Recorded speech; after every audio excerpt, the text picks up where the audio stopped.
खावलायनो सानदों आं दिनै बिथांमोनाबो हारिनि थाखाय जाथिनि थाखाय नांनानैसो दिनै बेफोरबायदि जेलाव थानांबाय दुखु खस्थ' लानानै बिरबाय होनोमोन। आरोबाव मोनसे जोबोद दुखुनांथावना जाथायथ' नङा बियो जाय आइजोआ दिनै फिसायनि थाखाय 8 बोसोर नेनानै दं बै बिसियाबो गावनि न'आव थांना थाहैनानै मावना जाहैनोबो जेबो राहा लामाखौ नुहुराखै। दिनै हारिनि थाखाय गोबां सेक्रिफाइस जिउ दान होनानै गोथाङै मुंख्लं जानानै दं। बेखौ जुदि बर'नि दैदेनगिरिफोर बा जोंनि आफादनिफ्राय जायफ्रा EM जालांबाय बा MCLA जानानै दं बा आरो डिपुटि चिफ जानानै दं बिथांमोना जुदि बिथांमोननि लाइफखौ जुदि सानाबा सोरबायदिनि संसारखौ न'खरखौ सानबावनांगौ जाखो। दिनै फिसाया 8 बोसोर जाबाय जेलाव जानोबो हागौ बिथांनिया केसा NIA नांनानै दङ जायखौ बुङो बिरबाय ना बिथांनि केसाथ' ओरैनो फिसा जानाय नङा NIA केससो नांनानै थागोन। ओंखायनो 8 बोसोर दिनै जेलाव गोथाङै मुंख्लं जानानै दं। बेखौ गावनि बिसियासो मिथिसिगौ दिनै न'आव अबस्था गैया। थ' जों बिथांनि आइजोनि बिरबायनि बिसिया मा फोरमायदों बेखौ जों दान्दिसे खोनासंनानै लादिनि। राजानिसिम आं बेखौनो खावलायनो सानो दिनै आं गोबाव बोसोर जाबाय बेबायदिनो गोबां दुखु खस्थ' लानानै संसार जानानै दङ। दिनै गोदाव सोराव जानानै दङ। दिनै फिसाय गैया संसाराव फिसाय गैयिनि जिबन खांनायखौ रायजो राजाफ्रा बयबो मिथिखागौ। दिनै गोबां दुखुजों सैसोनानै न'खर लानानै फिसा सासेखौ लानानै बेबायदिनो गोबां दुखु खस्थ' जानानै दङ। दिनै आंहा रावबो गैया।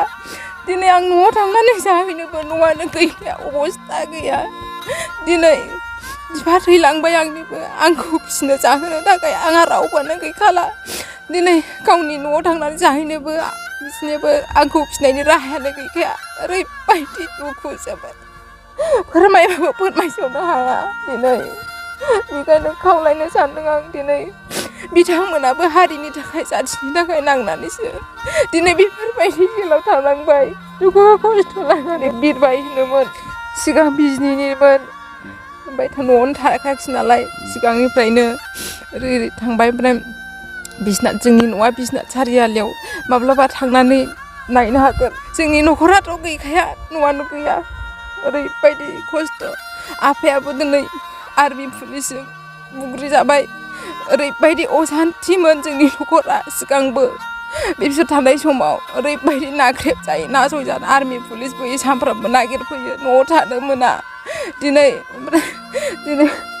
आंनि फिसाय बिसिनि थाखायनो जोंनि न'खराबो ओरैबायदि गैखाया। जेल जानानै 8 बोसोर जाबाय। दुनाबारि होनो नंथु दुनाबारि। दिनै गोबां बेबायदिनो आं सरकारखौ खावलायनो सानो जेन' थाबैनो बख'नानै जेन' जोंबो गोजोन संसार जानो लुबैयो। दिनै खायफा जेरै गोजोन संसार जादों दिनै सुखथिया जाबाय जेला गोजोन सुखथि जाबाय जेला सारमोन अननानै बख'दो बिसोरखौ। गोबां दुखु खस्थ' दङ बिसोरो। दिनै जोंबो दुखु खस्थ' आंबो आंनि देहायाबो दिनै दुरबल साननानै माब्लाबा मोदै गबाय थायो। जानाय लोंनाय गैया। दिनै जानायफ्राबो खस्थ'। दिनै ओंखाम मोनब्ला ओंख्रि मोना ओंख्रि मोनब्ला ओंखाम मोना। दिनै फिसाखौ खस्थ' ओंखाम रसा नांनानैब्लाबो फोरोंगोन सानदोंमोन नाथाय दिनै फोरोंनो हागोन ना हाला मिथिला आङो। रावनियावबो सहाय गैया। नाथाय 8 बोसोर सिगां बेबायदि रायजोफोरा एसे अनोमोन। रायजोफोरनि अननायनि दारै आं बेबायदि थांनानै दंमोन। नाथाय दिनै बिसोरबो बहा हाजोबनो लोमजाबा साजाबा क्लास 6 माब्लाबा समाव लोमजायो साजायो मुलि गरसे लायनानै होफैनो आंहा रावबो गैया। 11आव हाबगासिनो डनबक्सआव। जेबो मिथिया गैया खबरबो मोना। दाखालि 4 थारिखआव फैदोंमोन लोमजादों होनना खोन्थाहरदोंमोन। बेफोरबायदि दुखु फोरमायहरला जों थानो हाया। ओंखाम दै जानो लोंनो खहाबा जानाय थोरसियावनो मोदैया गयो जोंनि बेखायनो जोंनि मोखांखौ नायनानै दा खुंथाय गोहोआव थानाय सारमोना अननानै बख'दो बिसोरबो हारिनि थाखाय साख्रिनि थाखायसो नांदोंमोन अननानै बख'ना होब्ला जों नोंसिनि सायाव गोजोननाय थागौमोन सारमोन आं बेखौनो खावलायनो सानो सारमोननिसिम अननानै जेन' थाबैनो बख'नानै होफैयो जोंबो गोजोन संसार जानो लुबैयो सारमोन 19 बेसिनो दंमोन दा आफाराव थानाय समावथ' आंथ' मोजां मिन्थियामोन सिगां सेन्ट्रेल जेल गुवाहाटियाव औ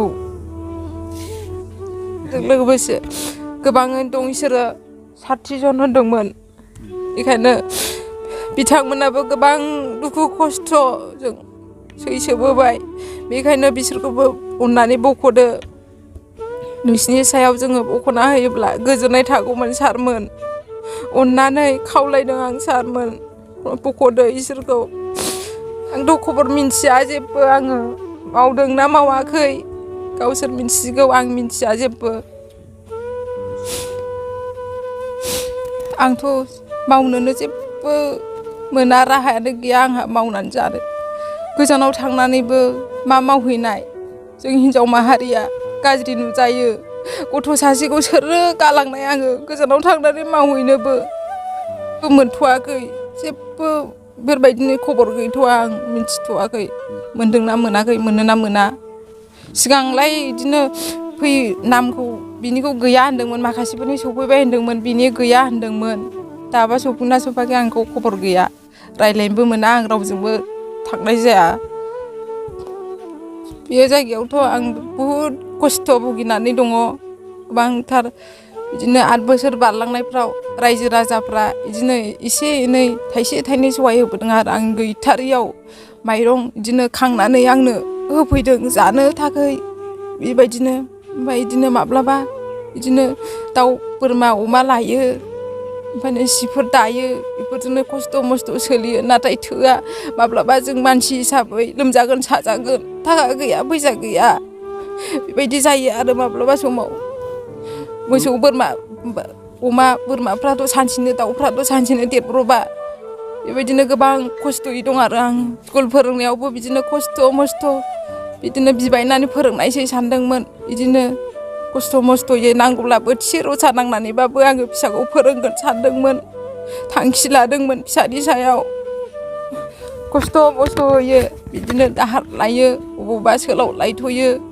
बिदिनो खस्थ' मस्थ' ओमफ्राय ग्रोब ग्रोब बिदिनो दाउफोर बोरमा मासे मानै लानानै बिदिनो फाननानै सुख'फिनो आरो जिफोर दानानै माब्लाबा माब्लाबा रावबो गैया आंहा बेयाव जाथि खुरमा रावबो गैया हारसिंसो गोदोबो सिगांहाय बेबायदिनो ओजोंनिफ्राय आङो फिसा गोरलैखौनो लानानै बेयाव फैनांदों आर्मि पुलिसनि दावरावआव जेनेबा थानो हायामोन सप्तासेयानो जायाखैमोन आंनि फिसाया बे समाव आं लानानै फैदों बेयाव थानो हायैनि थाखाय बेयाव सफैनाय जादों आङो बे गामियाव बिसनाथ सारियालियावमोन सोंहैब्ला मिथिगोन हजोंबो माबायदि आङो माबायदि थानांदों न'आव थानो मोनामोन मोदोम हामाखैनोमोन आंनि गारायफ्रानो हामाखैमोन फिसा गोरलैखौ आङो हाग्रा लानानै खारलांदों बेसेबांबा खस्थ' भुगिनानै बेबायदि बिसिम सफैबाय आरो सप्तासे जायैयावनो आं बेयाव लानानै फैनाय जादों आरो गोरलैयावनो औ आं हास्थायदों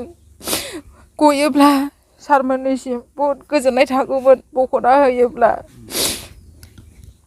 दुखुनांथावना आरो मा होनबावगोन राव गैयिफोरबायदि जानानै दं जोंनि दिनैनि EM चिरां डिस्ट्रिक्टनि रन्जित बसुमतारी नोंथांनि गोसोआ मानो एफाराब अन्थाइ बिखा नोंनि मेगन खाथियाव दिनै जाय आइजोआ गावनि फिसायनि थाखाय एथ'राब सेक्रिफाइस खालामनो गोनां जादों थेवबो नों मानो दान्दिसेब्लाबो नुजाहैनो हाया अन्तत बिनि थाखाय 5 मिनिटसो नुजाहैनो हायो नोंथाङा जुदि हारिनि प्रति जुदि बै बर' आइजोनि गाबनायनि प्रति जुदि साननाय दङब्ला आरो बै सुबुं 19 बेट्सनि होननानै बुंनो बिथाङा रावबो नङा बियो सासे एक्स NDP हारि सिबियारि गावखौ जिउ दान होनो हाग्रा सासे NDFB दिनैहाय बिनि फिसाया दिनै जेलाव दं सेन्ट्रेल जेलावहाय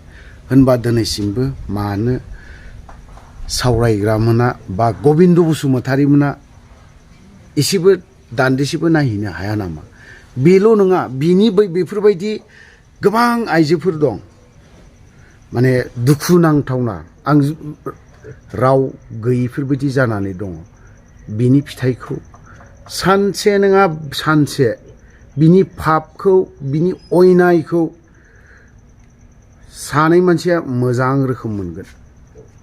बे जाहैदों गबिन्द बसुमतारी 1 नाम्बार 2 नाम्बाराव रन्जित बसुमतारी अन्थाइ बिखा खैला बायदि गोसोम गोसो मालाबाबो NDFBनि सोद्रोमाफोरनि न'खर बा फेमिलि बेफोरखौ मोजां रोखोमाव नायाखै। दिनै सोरनि थाखाय 8 बोसोर जेल थादों नोंनि थाखाय नोंसोरो EM जादों डिपुटि चिफ जादों बै सुबुंनि जेल थानायनि खाथिराव आरो बै सुबुंफोर मुंख्लं जानायनि खाथिराव दिनै नोंसोरो EM जादों डिपुटि चिफ जादों नोंसोरो अन्थाइ बिखा खैला बायदि गोसोम डिपुटि चिफ गबिन्द बसुमतारी नोंखौ जों बे बैसोआव बेफोरबायदि बुंनांगौ गैयामोन खिन्थु दिनै आं बुंनो गोनां जादों। बै आइजोनि गाबनाया नोंसोरनि न'खरावबो सानसे बेलासे नांगोन आरो बिनि फिथाइखौ नोंसोर मोनगोन। थ' बावहाय जुदि गाज्रि खोथा बुंदोंब्ला आं गासैबो बर' रायजो राजानाव क्षमा बा निमाहा बिखानाय थाबाय। आं बारा गोलाव खालामला बावहायनो दोनथ'बाय। जय बर' हारिनि।